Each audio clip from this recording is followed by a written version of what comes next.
Datuk, terima kasih. Assalamualaikum warahmatullahi wabarakatuh. Waalaikumsalam. Saya langsung saja, nama saya Sarip, tinggal di Desa Kire, Kecamatan Budong-Budong. Masya Allah. Baik, saya langsung saja. Di tengah-tengah masyarakat kami, pada umumnya bahwa ketika ada orang yang meninggal, biasanya dia menghatamkan dulu Al-Quran sebelum dikuburkan. Pertanyaan saya kemudian, saya sendiri karena merasa bermasyarakat di sana, saya sendiri kadang ikut mengaji. Pertanyaannya saya, apakah bisa kita lakukan atau tidak? Sekian. Wabarakatuh. Langsung saja, Ustaz. Barakallahu fiik. Alhamdulillah, salatu wassalam. Alhamdulillah, ini pertanyaan dari saudara kita. Permasalahan yang banyak terjadi secara umum pada kita semuanya. Ketika ada orang yang meninggal, kemudian dibacakan untuknya Al-Quran. Al-ikhwah wal akhwat rahimani wa rahimakumullah.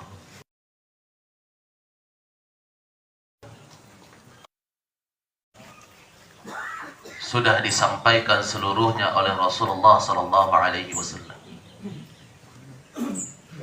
Tidak butuh tambahan, tidak butuh revisi.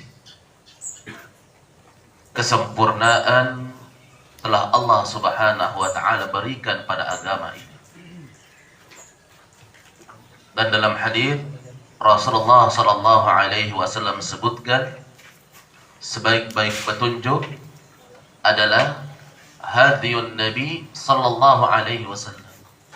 Petunjuk Nabi sallallahu alaihi wasallam. Di masa Nabi meninggal istri beliau, meninggal sahabat beliau. Beliau pun tidak pernah membacakan Al-Quran untuk istri dan para sahabatnya. Demikian pula sepeninggal Nabi, tidak pernah dikenal ada sahabat Nabi yang membacakan Al-Quran untuk yang lainnya ketika meninggal. Maka cukuplah bagi kita apa yang telah dituntunkan di dalam syariat ini. Jangan mempersulit diri untuk menambah. Jangan mempersulit diri untuk membuat perkara-perkara yang tidak pernah dituntunkan di dalam syariat. Bahkan Nabi SAW sebutkan, wa syarrul umur muhdatsatuha. Kalau sebaik-baik petunjuk adalah petunjuk Nabi, maka yang terburuknya adalah ketika seorang membuat perkara baru di dalam agama yang tidak pernah dahulunya dilakukan oleh Nabi dan para sahabatnya. Wallahu ta'ala a'lam. Nah, jazakallahu khairan wa barakallahu fiik. Jadi kesimpulannya apa yang diutarakan tadi berkaitan dengan mengaji menamatkan Al-Quran ya untuk orang yang meninggal, ini adalah perkara yang tidak pernah dituntunkan oleh Nabi. Nah, seandainya itu adalah kebaikan, maka pasti Nabi lebih dahulu untuk melakukannya ya. Masya Allah. Jadi mudah-mudahan perkara ini bisa dihindari. Naam. Dan mudah-mudahan Allah Subhanahu wa taala memberi taufik kepada seluruhnya. Baik, mungkin saya bertanya nih Ustaz. Saya di Mamuju pernah dipanggil sama Pak Jaksa. Katanya di beberapa sidang itu ya selalu dibahas ini. Katanya mereka itu kalau tidak mau melaksanakan apa yang tidak dituntunkan oleh Nabi, tidak usah mereka naik mobil, tidak usah naik motor pergi sholat. Kalau mau pergi haji jangan naik pesawat, berenang saja pakai jergen. Jadi gimana ini Ustaz? Menurut tanggapan antum? Baik, barakallahu fikum. Jangan di Indonesia, di padang pasir saja. La ilaha illallah. Kita nggak berbicara masalah fasilitas. Yang kita bicarakan adalah masalah syariat, masalah tuntunan agama. Kalau masalah keduniaan yang memudahkan kita, yang memberikan kita banyak kebaikan, masalah pertanian, masalah peternakan,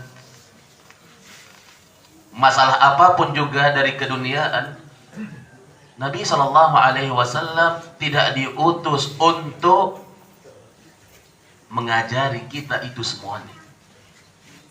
Bahkan pernah sahabat Nabi SAW ya mendengar komentar dari Nabi ketika mereka mengawinkan kurma. Ya, kurma dikawinkan. Ya. Jadi ada bahagian bunga kurma dimasukkan ke dalam kurma yang lainnya. Serbuk sari jantan Ustaz ya? Iya. Seperti mengawinkan salad. Iya. Ya. Makanya banyak orang, kenapa kita tanam kurma nggak mau berbuah? Karena nggak dikawinkan. Tapi kalau jumlah pohon kurmanya banyak, kadang ada kumbang yang berpindah dari satu tempat ke tempat yang lain, akhirnya berbuah. Maka Nabi SAW komentar, kenapa harus dikawinkan? Kenapa nggak dibiarkan saja? Komentar ini dianggap oleh sahabat sebagai apa? Teguran. Akhirnya nggak ada yang mengawinkan. Tahun itu panen seluruhnya gagal. Masya Allah. Maka sahabat datang kepada Nabi mengeluh. Maka Nabi bersabda, antum a'lamu bi umuri dunyakum. Kalian lebih tahu urusan dunia kalian.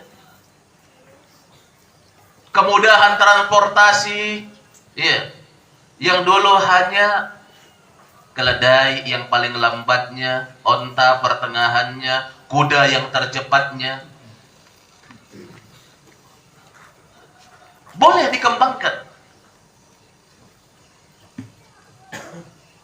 Nah, ini gak ada hubungannya dengan agama. Masjid, fasilitasnya,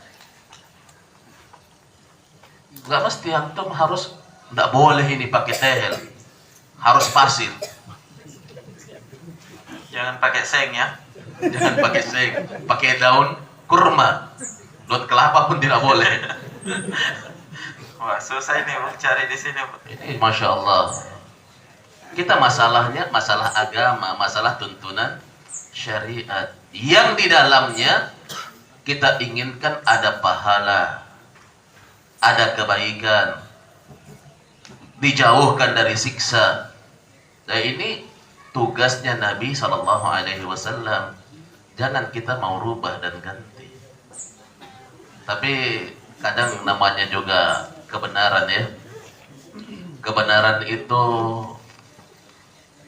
pahit. Selalu ada saja orang yang tidak terima. Ada juga orang yang tidak mau paham. Sudah disampaikan, sudah dijelaskan, ya komentarnya anggap begitu itu. Ya, kita sudah jelaskan di depan kita, iya. Tapi ketika bicara ke orang lain, enggak begitu sebenarnya. Bukan tidak paham saja, tidak mau paham. Nas'alullah as-salama wal afiyah. Barakallahu fiik. Fadal, mungkin ada tambahan? Ya, perlu saya tambahkan sebuah hadis dari Nabi sallallahu alaihi wasallam. Ini disahihkan oleh Syekh Al-Albani rahimahullahu taala dalam kitab beliau As-Shahihah. Rasulullah sallallahu alaihi wasallam bersabda, "In kana syai'an min amri dunyakum fa ilaikum. Wa in kana syai'an min amri dinikum fa ilayya. Tadi hadis yang pertama dibaca oleh Ustaz Muhajir, antum a'lamu bi umuri dunyakum, perkara dunia itu masalah kalian, bagaimana cara kalian berdagang, bagaimana cara kalian berkebun, itu urusan kalian, bagaimana kalian lebih pintar dari Nabi. Tapi hukumnya, itu Nabi yang ngurus. Makanya kata Nabi dalam hadis ini, in kana syai'an min amri dunyakum, jika sesuatu dari urusan dunia kalian, fa ilaikum, itu kepada kalian urusannya. Wa in kana syai'an min amri dinikum fa ilayya, kata Nabi. Tapi jika perkara itu dari urusan agama kalian, maka kepadaku, kata Nabi. Jadi urusan agama itu kepada Nabi. Ya, adapun membaca Al-Quran untuk orang yang mati itu terbalik. Harusnya orang yang mati tadi baca Al-Quran sebelum mati. Itu yang berguna. Ya kan ya? Nah, kalau memang berguna itu tidak usah baca Al-Quran. Nanti mati kita bacakan. Satu kampung bacakan, masuk surga. Atau ditanya nanti kalau mati, nanti kalau datang malaikat tanya, kamu siapa? Nabimu Muhammad. Apa agamamu? Islam. Ya kan? Siapa Tuhanmu? Allah. Jawab itu. Kalau bisa didikte seperti ini, tidak usah belajar. Mati nanti, bacakan mi. Ya kan? Tapi buktinya orang bisa menjawab dalam kubur, itu bukan karena diajari setelah mati. Tapi dia sudah belajar sebelumnya. Seperti orang ditanya begini. Ketika dia ditanya, setelah dia bisa jawab, Tuhanmu Allah. Siapa, apa agamamu? Islam. Siapa Nabi Muhammad? Ketika ditanya, dari mana kamu mengetahuinya? Maka jawabannya adalah apa? Kata orang ini, qara'tul Qur'an, amantu bihi, wa sadaqtuhu. Saya baca Al-Quran, saya imani dan saya benarkan. Itu sebabnya dia bisa menjawab. Kemudian orang yang tidak bisa menjawab ketika ditanya siapa Tuhanmu, dia bilang, la adri, saya tidak tahu. Apa agamamu? Demikian pula. Siapa nabimu? Setelah itu dia jawab. Dia katakan, sami'tun nasa yaquluna qaulan faqultuhu. Saya cuma dengar manusia berkata begini dan begini, saya juga berkata seperti itu. Ini bahaya ikut-ikutan. Jadi kalau kita ikut-ikutan saja, itu bisa-bisa nanti kita tidak bisa menjawab pertanyaan di dalam kubur. Jelas ya? Itu yang membahayakan kita. Jadi kalau ada orang mengatakan, kalau kamu sudah tidak selalu bicara masalah bid'ah, tidak usah pakai handphone. Ya kan? Itu urusan dunia yang seperti itu. Nabi persilahkan. Maka dalam Al-Quran kan Allah perintahkan apa? Untuk menjelajahi bumi ini dengan kekuatan kalian. Dalam surah Ar-Rahman itu ya, diperintahkan. Itu artinya kita harus berkembang dalam perkara dunia. Demikian, barakallahu fikum. Baik, jazakallahu khairan atas tambahan faedahnya.